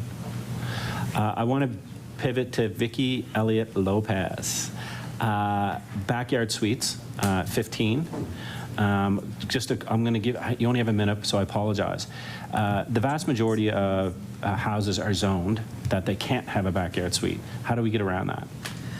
Ms. Elliott Lopez, 2 minutes. About 40 of 49 municipalities have allowed backyard and secondary suites now. So, and the remaining 9 have indicated some interest in looking at it. So we're hopeful that now that the backyard suite has launched, that they will take a second look and change their zoning practices as well. Emily McGuire. Let's put the 9 on the record. Which are the 9 that do not have or do not allow for backyard suites? Because I think it's a great idea. So let's put the 9 on the record. Who are they? Ms. Elliott Lopez, 1 minute. Can I get that list to you? Mr. MLA McGuire. For sure, but I will be reading it into the record. So, so uptake 15 with the grant that's there, the money that's there, the loan that's there. How much will this be? How many do we, if it maxes out, how many do we think will be built? Ms. Elliott Lopez. Sorry. If everybody maxed out at the 25,000, we expect about 320 under the pilot. MLA McGuire, 30 seconds. Quickly, what is the average cost for a backyard suite? Ms. Elliott Lopez. It can be anywhere from 15 to 25,000 when we looked in for basement suites, backyard, secondary suites separate, not attached. It can go up to about $150,000. MLA McGuire, 15 seconds. Guess I'm not building one. Just want to thank you all for being here today. I know sometimes the questions are a little tough, but appreciate the professionalism and the answers. Thank you. Order. We now move on to the questioning from the NDP Caucus. Ms. LeBlanc. Just want to clarify this. That program is also good for renovating basements into suites? Ms. Elliott Lopez. Yes, with a building permit. MLA LeBlanc. How much time? You have 12 minutes. 12 minutes, all right. Well, I just want to circle back to the first question we asked, which was about the email that my colleague received from a constituent. And so I just want to be really clear about what this situation is. So many landlords are, because of the rent cap and because they, because the students are, not like technically, possibly going to be full year tenants because of the school year, use fixed term leases. And so this particular situation is every tenant of this one landlord is being told that their fixed term lease will not be renewed. And the reason, the landlord says, is due to the rental cap and market conditions, we are not going to be able to renew any leases this year. And so just to clarify that, that means that what that landlord is referring to is if they renewed a fixed term lease, they would be subject to the 5% rent cap. So they wouldn't be able to raise the rent by more than 5%. So instead, that landlord is saying, so your lease is over, but you can come and look at a different apartment that I have, but it will be $1,000 more than what you're paying now a month. Does anybody in this room think that that is fair or reasonable in the situation that we have right now? If you walk outside right now, we have people with full-time jobs living in their cars and in tents. And now we're going to have full-time students living in tents and cars. $1,000. So my question is, will this department, will your department, Mr. Rayfuse, commit to working with the Department of Service Nova Scotia and get rid of the fixed term lease loophole so that students can stay housed? Deputy Rayfuse. Thank you for the question. Certainly, and I'm glad you clarified that actually is a responsibility of the Service Nova Scotia Department where the Residential Tenancy Act does lie. There are always ongoing discussions with them about the Residential Tenancy Act and what types of improvements or changes could be made to that, and those dialogues have already occurred.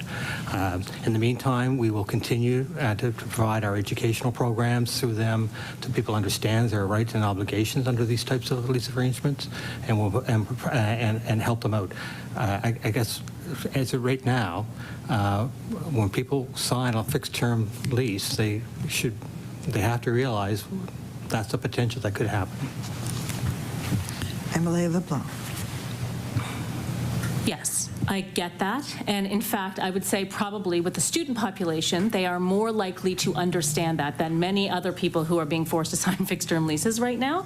So that is a thing, and I'm sure there are student associations that are going ding, ding, ding, watch out for this. Nonetheless, it's bad it's a bad idea. We are going to discourage students from coming to Nova Scotia. As this person said in their email, had they known before they came to Nova Scotia, they would never have chosen Nova Scotia for a place to study. And we all know that our economy relies heavily on the universities in this province and the young people that come here from other places. And we count on them to stay here after their degrees and start building their lives here. But why would they if they can't find a place to live? So to me, it is insane that we are sitting around this table sort of, talking about these programs, talking about what, the little increments, when in fact we have a serious crisis on our hands.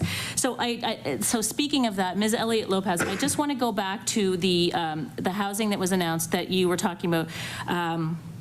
So I forget exactly the investment, but we're talking about there will be some units. I forget the percentage, so you can remind me. But the percentage, whatever the percentage is, they will be affordable units. But the definition of affordable in this case is 80% of market value. Again, we all know, in this market and in the situation that we are in, so with low wages, $15 minimum wage, no one or very few people making living wages who are working, precarious work, 80% of market value is extremely expensive. In some cases in Dartmouth North, that's a heck of a lot more than what I pay on my mortgage payment. And I don't know how anyone could pay $2,000, $2,500 for a rental unit when that is 80% and considered affordable. So this definition of affordable has got to go. And again, I'm talking about this as a member of the Public Accounts Committee, because our job is to examine value for money in this province. And so if we are making these massive investments in the name of affordability or affordable housing, and that's the definition of affordable housing, then we are not getting good value for money on those investments. Lots of people are going to get places to live, but they're not going to be affordable. So I feel like we need to, address this straight on. So what can you do in the department to look at that definition and figure out a better way to invest in affordable housing than offering grants to developers who are then going to put, a small percentage of their units on at 80% below market? Ms. Elliott Lopez. Thank you for the question. We work with our colleagues at CMHC. We adopt many of their definitions because they co-fund many of our programs. We are in ongoing discussions with CMHC on a number of fronts. The household income limits, how they determine average market rent, a number of topics that we're in ongoing discussions. What I will say is that we have, it's why we have a suite of programs that we offer. And so because we offer programs across the continuum, we would partner with Department of Community Services around supportive care environments. We support our public housing, of which we just announced over 200 new units, which is RGI. We support a number of our community housing providers. Our investments have more than tripled in community housing, and they in perpetuity will offer oftentimes very deeply affordable rents. We support our co-op housing sector, and we support developers who are offering 80% of average market rent. So we do offer programs across the entire spectrum for various levels of affordability. Ms. LeBlanc, 5 minutes. Thank you, and not to beat a dying horse, I would suggest, but I'm going to go back and ask a question about HaliPad, or what is it called? Happy Pad, not HaliPad. Happy Pad. There is a HaliPad, though, I think. So, Happy Pad. So even if we get 500 people using this program, it would still cost $2,600 a deal, which is a lot. That's a lot to broker a deal for someone to find a place to live. I don't know that an actual apartment broker would make that much on one signing of a lease, charge that much. So, for instance, my parents live in their home, could totally renovate, their basement or whatever, and offer housing to somebody, except they live, very far out of town. My point of this, so the question for you is this 500 benchmark, which seems low. is this net new listings? It's because like, if I had a listing and I was like using Kijiji, but then I was like, oh yeah, this is kind of a good idea because we can do, it's like automatic and there's background check and it's more, all of the good things that you've said about it. I take my listing off of Kijiji, I put it on HappyPad. How do we cross-check against that these are brand new listings? Because the whole point of spending this investment is to add housing to the supply, correct? So if it's just another way to advertise an apartment or to find an apartment, but the apartments, there's no new things coming online, then what is the point? So is that your point? Is that a goal for net new listings? Deputy Rayfuse? Certainly, it is a goal to have net new and to get at those 130,000 rooms that are not currently being used. There's no way for us to be able to determine whether someone has taken a property off another platform and brought it onto this platform, nor would we ask the provider to even try to analyze that. So no, we don't know if that occurs. But we do know that it will increase the supply and access to these types of rooms. And the fee, although it seems large when you do it on that basis, the fee really goes to waiving the fee for the individuals to participate in this. It also goes for the promotional activities to promote the application, and as well as for staff of HappyPad to be located here in Nova Scotia to provide the service. Emily LeBlanc, 2 minutes. Okay, well, I would say again, it's not a gigantic investment when we're talking about the public accounts of the province, but $1.35 million when we don't know if it's actually effective in any way. There's no way to track it, as you've just said, Mr. Rayfuse. I just think that this is not good value for money. And so I think that if there was a way to track that and find out, like do some kind of analysis on if those are going to, new units coming on into the supply of Nova Scotia, I think that would be important. I just also want to ask quickly about the student housing units that are accessible. So, Ms. Wadden, you talked about there being a percentage of barrier-free units. What is the price difference between a regular unit, as it were, and a barrier-free unit? Ms. Wadden? Yeah, thank you for the question. So NSCC will be setting the rental levels for each of those. Oh, to build them. Oh, I'm sorry. I don't have that in front of me today, but we can certainly get that and provide it to the committee. Ms. LeBlanc? 1 minute? Yeah, that would be great because, it seems to me, if we can affordably build barrier-free units, why not just build everything to a universal design so that they can be used by any unit can be used by any person. So I'd just love to know, what the cost difference is and if there's ways to sort of bring that down. The other thing I wanted to ask is, so when we talk about students in general, like we know that the pressures on students are immense. So we know the housing pressures are immense, tuition is immense, and financial aid for students is capped at a level that no longer covers all of the expenses. So we have generous programs, but they're not doing the trick anymore. So I'm wondering if you can talk a little bit about food security for people who aren't in residences for students. We know that most universities have food banks that are used a lot. Order. The time for NDP questioning has elapsed. We'll now move on to the PC Caucus. 12 minutes. Ms. Barkhouse. Thank you. Thank you, Chair. So, Mr. Rayfuse, this is just kind of a one-off question, because if I'm not mistaken, HappyPad also vets the landlords, which is different than like Kijiji and things of those natures. Deputy Rayfuse. Thank you for the question. Certainly, the vetting goes both for the renter and for the landlord, and that provides comfort and for both, which you wouldn't probably find on another platform. MLA Barkhouse.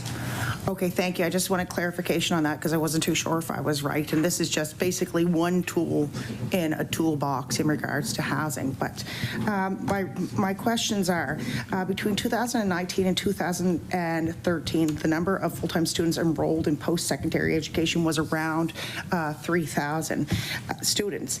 Can you tell me how many new student housing units were built by the government during that period? What is the point? MLA Barkhouse. MLA Barkhouse is free to ask the questions she would like to ask. Let me be very clear to the committee members. All right? So let's let MLA Barkhouse ask her questions, and we'll let our witnesses answer the questions. So MLA Barkhouse, who would you like that directed to, the deputy? Yes, that would be great. Thank you, Chair. Thank you. Deputy Grant. Thank you, Madam Chair. Thank the member for the question. I just want to clarify, so the time frame is between 2009 and 2013? MLA Barkhouse? That is correct.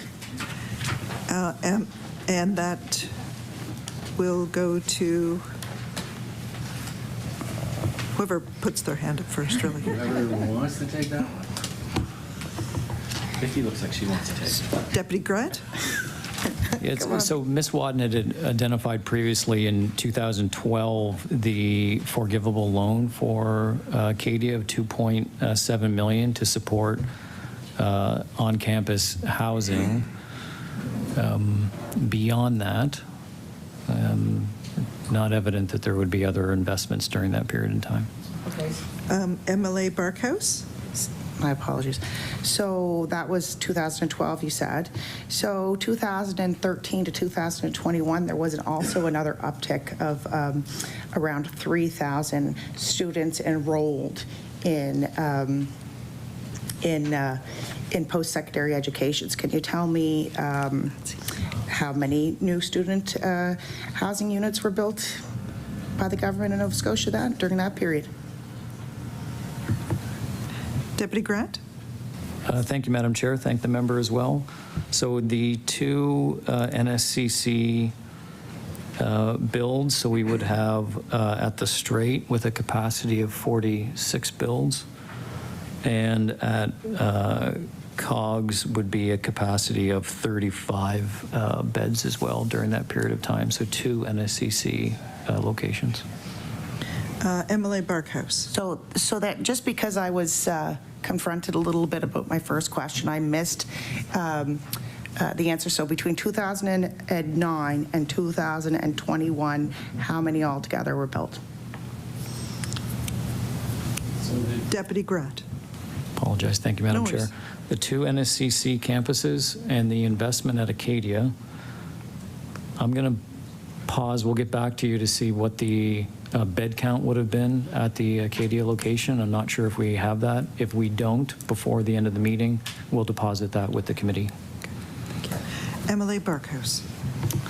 Okay, because what I'm trying to do, so for clarification, with the announcements made yesterday and with the four additional Nova Scotia Community College locations, what is the total number of units currently in development since 2021? Deputy Grant. Thank you, Madam Chair. So we have the 3 residences that were announced under construction and slated to open in 2024 and 2025.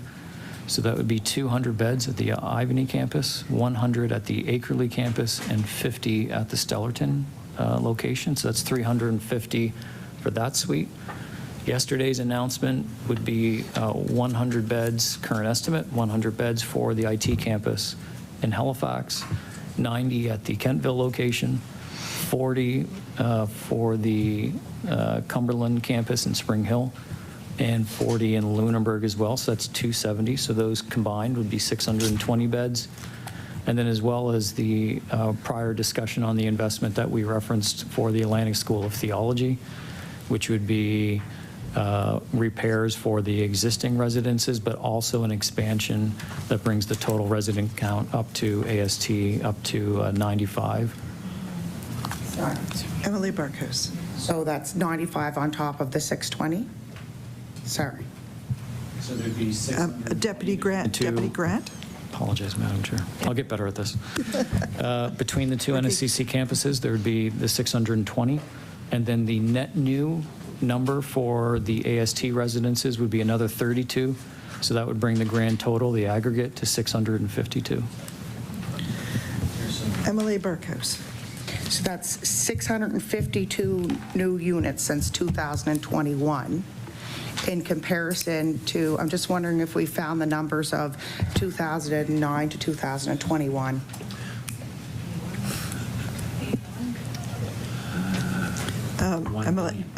Deputy Grant. We'll have to, again, deposit with the clerk of the committee the response on how many units would have been associated with Acadia. Thank you. MLA Barkhouse? So what I'm trying to do here is get on the record that since government has formed, there has been a substantial growth in units for students. And so you don't have the numbers. I can't wait to see them, what it was done between 2009, 2021. But can you confirm or deny or kind of take middle road that there has been a substantial amount? Deputy Grant. Since the new government is formed. Deputy Grant. Thank you, Madam Chair. There's considerable investment across those two waves for NSCC residences, given the historical context, including of what has resided at Nova Scotia Community College, having 620 beds for those residents that live in community, for those that would be attending school, and they live in communities elsewhere but need accommodations, would prefer accommodations close to campus. The degree to which those campus developments also create displacement opportunities. So if students are able to live in campus, on campus for where they attend school, it then creates supply opportunities in communities at large. So considerable investments have been made and announced, and again, the three residences that were announced previously, two of which are slated to open next year, which is exciting, and then of course the 2025 opening as well. 2 minutes. Deputy Barkhouse. I'm a deputy today too. Oh, geez. Everybody. Oh my gosh. How much do you make a year, deputy now. Yeah. Heck of a lot more than us. Yeah. Anyway, MLA Barkhouse. Thank you. The department works with, a SCAD of organizations, if I'm not correct. 36. Can you name some of the organizations that you work with, like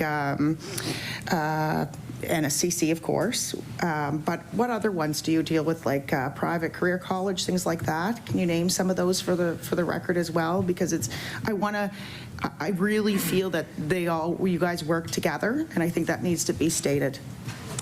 1 minute, Deputy Grant.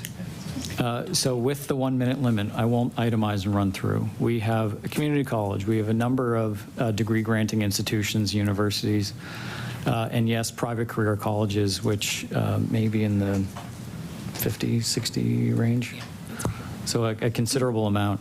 We also have forms. We have a partnership committee that's associated with the MOU that ensures the right individuals are continuing to have dialogue about what the needs are for the sector, institutions, and student specific. We have a number of student roundtables, including one very shortly, that ensures that there is a continual dialogue between the provincial government, institutions, and students as well. Those are all very important. But to your point, of course, very dedicated and frequent working relationships with all those that have a role to play in the sector. Sorry, MLA Barkhouse, you now have 2 minutes. Sorry, I looked at the wrong thing there. So 2 minutes left there. My apologies. Okay. Maybe then we'll get those numbers, if that's, hopefully. Department of Advanced Education expenses were a little over, I think it was $165.1 million. And that was, I think, 24.4% above. Can you, or around, can you let us know what those increased costs are from? Deputy Grant. I deeply apologize. I missed the reference to the first part of that question. MLA Barkhouse. See, even I do it. I was starting to talk before the microphone turned on.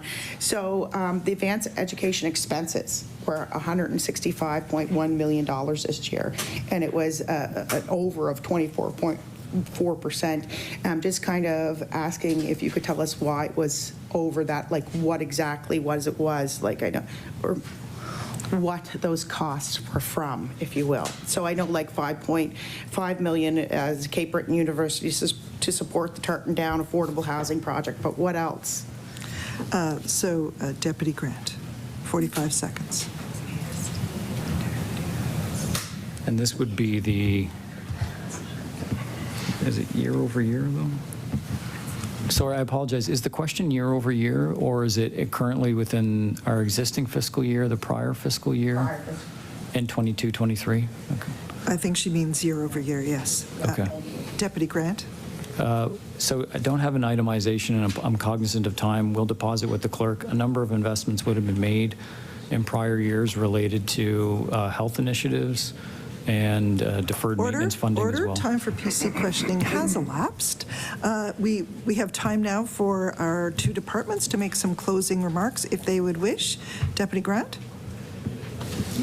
Thank you, Madam Chair. I'll be brief. I'll just greatly appreciate the opportunity for the experience to have a dialogue on a very crucial and important topic. It's a matter we take very seriously. I take very seriously as deputy. The need to listen and to continue to understand the evolution of the student experience is a core part of our role in the department, and that'll be very important to us as we go forward. But again, I'm very appreciative for the opportunity this morning, so thank you. Thank you. And Deputy Rafuse? No closing remarks. I'll see you all next week. Thank you, Deputy. We look forward to seeing you once again. Okay, so with that, the panel is free to go. I think we have some friends in the media waiting for you to chat with you a little bit. And so we will continue on. I don't think we need a recess because we don't have a cast of thousands this time. So go on to correspondence. We have correspondence from the Department of Communities, Culture, Tourism and Heritage. There's a response to the PAC letter re the implementation of Auditor General recommendations. Does anyone have any discussion on the correspondence? Order. Folks, if you could move out quietly and quickly, that would be appreciated. Thank you. Any comments here on Well, just to recognize that he's... thank you. Yes. And I just, I will just let the record reflect that we have now been joined by our legal counsel, Mr. Hebb, here at the committee. Okay. So no comments on that correspondence. There was a motion left on the floor at the November 15th meeting. I believe members have been provided with MLA LeBlanc's motion that the committee affirm its support for the removal of all tax on home heating, the exemption of all home heating from carbon pricing, and a call on the federal government to improve access to home retrofit programs, by doubling investments in those programs. So, okay, I see Mr. Young and Mr. McGuire. Thank you, Madam Chair. Madam Chair, I find this motion for a non-partisan Public Accounts Committee extremely partisan. That would be me starting a motion with the NDP currently supports a carbon tax in 2023. I would never do something like that. Never would I. Are you sure? So, I wouldn't. I really wouldn't. But, a motion that's requesting a non-partisan committee that looks at the past expenses of provincial governments to affirm a motion that a federal NDP made on the floor in Ottawa. This is not part of the mandate of the public accounts. It's not in the purview of the public accounts, but I want to be crystal clear. While we support the idea of this motion, it is a matter of the record that the government is opposed to the federal liberal carbon tax, and we are acutely aware of the negative impact it is having on this province. In fact, on the 10th, November 10th, and I'll table this, the Premier signed a letter with a group of other premiers supporting the removal of the federal carbon tax in all forms of heating, and I'll get that letter to you. And so I can't support this motion because it is out of the scope of the committee. Thank you. Thank you, MLA Young. MLA McGuire. Thank you. So first off, I will not support this motion in its current form because they're asking to remove the tax on heating for everybody. So people that, multimillionaires and the Braggs of the world and everybody getting this removed. And I don't think it's appropriate to be removing it for the 1% or the wealthy. What I would say is if they were truly, if this motion that was put forward was truly a motion that was supposed to benefit Nova Scotians, then it would be targeted and based on incomes and based on people that need it the most, instead of just a blanket to, I think, to kind of get it into the media and have a conversation and all that stuff.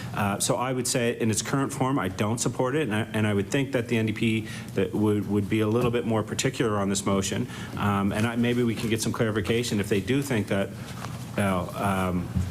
everybody, even the extremely wealthy people in Nova Scotia who can afford these things, do and should have this tax break and this credit, which we know that a lot of them already have lots of tax breaks and lots of credits coming to them. So, Madam Chair, I would like to put an amendment to the motion, if possible, on the floor, and I would hope that it would be supported. So the amendment to the NDP motion would be the removal of tax on home heating be targeted and based on income for those who are struggling during the cost of living crisis and need it the most. So that would be my amendment. And I do agree with the member for Shelburne. I think that, you know, we need to be able to have a conversation about cost of living and what's causing it. I know everybody wants to blame everything on the carbon tax, and the carbon tax is obviously having an impact on people, but there's all kinds of different things out there that are also, whether it's inflation and other areas that are impacting, and some of those things we heard here today, which was housing, the cost of housing, the cost of people being hit with fixed term leases that's doing extreme damage to people. We're seeing, and I hear it all the time, where people are receiving rent increases outside the rent cap. It's happening all over the place. And the response has been to go to the tenancy board. Well, the tenancy board can take a long time to get through. By that time, you're homeless. By that time, you're probably kicked out. And then you can go through and maybe you win it, but then by that point, you're still looking for a place.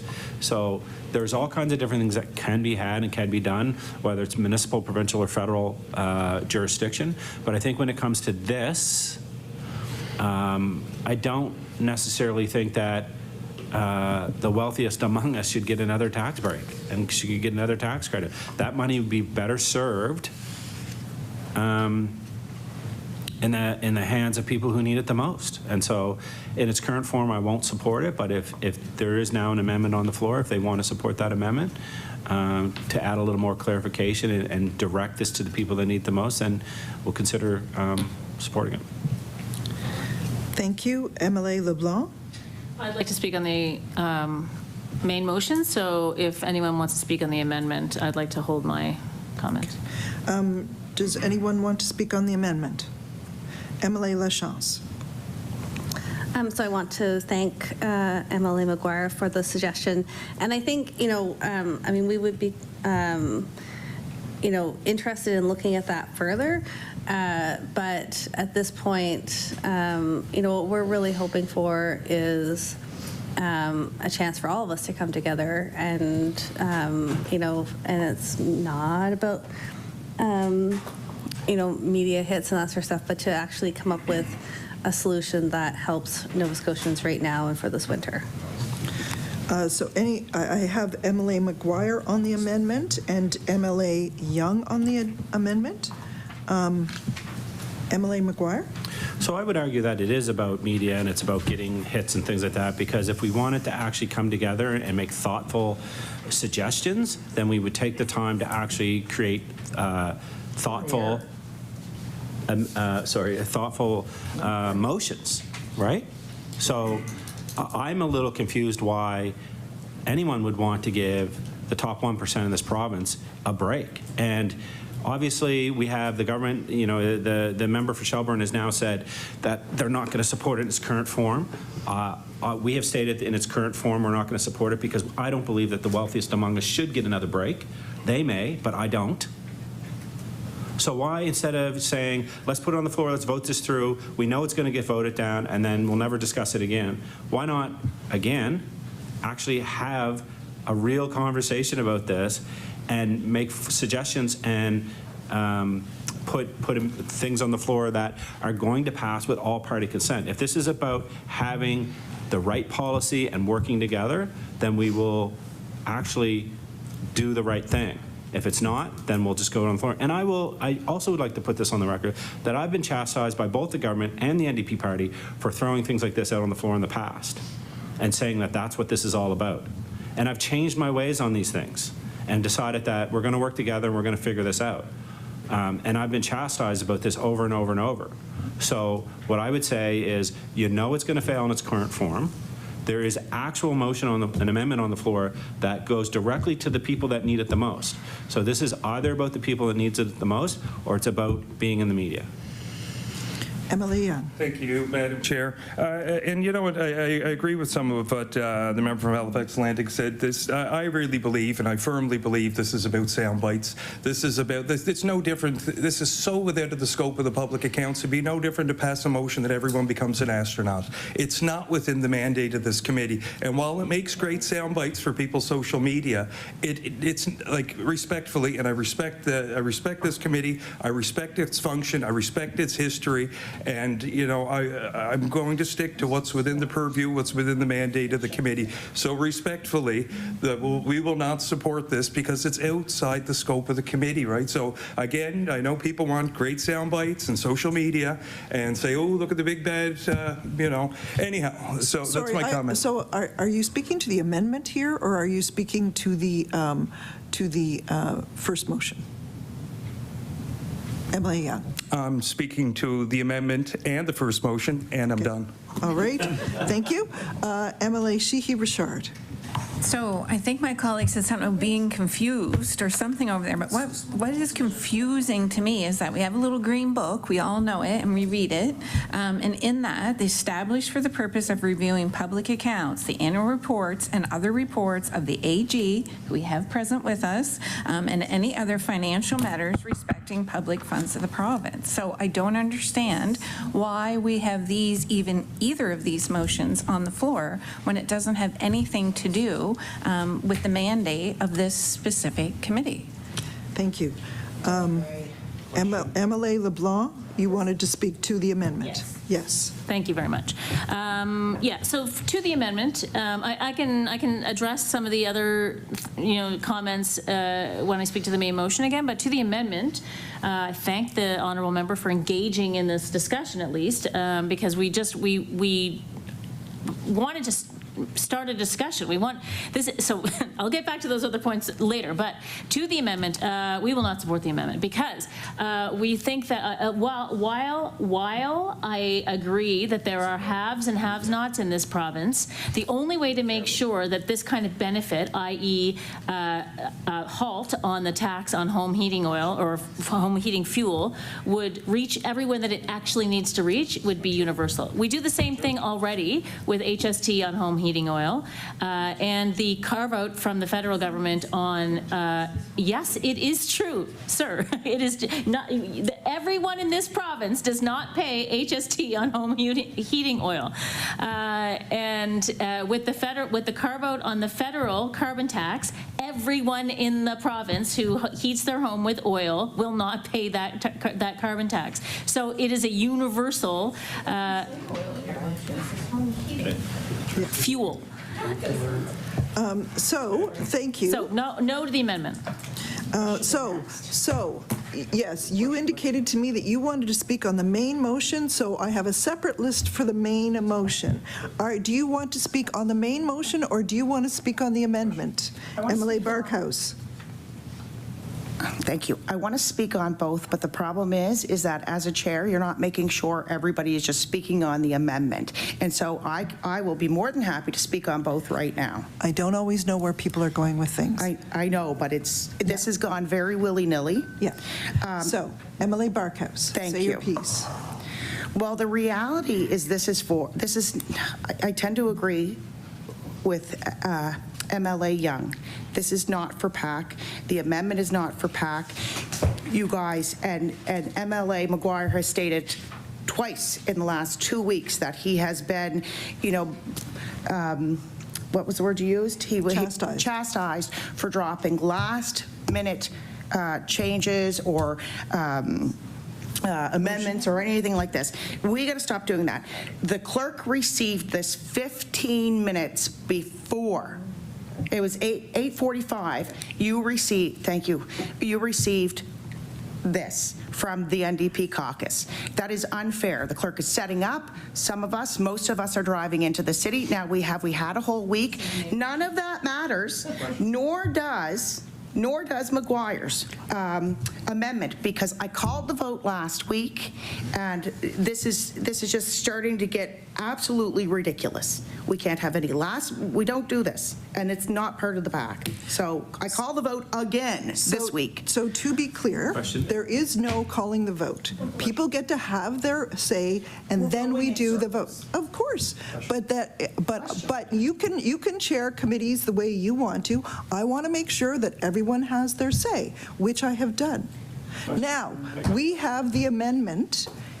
Is there any further discussion on the amendment? I see none. Therefore, we will vote on the amendment. A recorded vote on the amendment.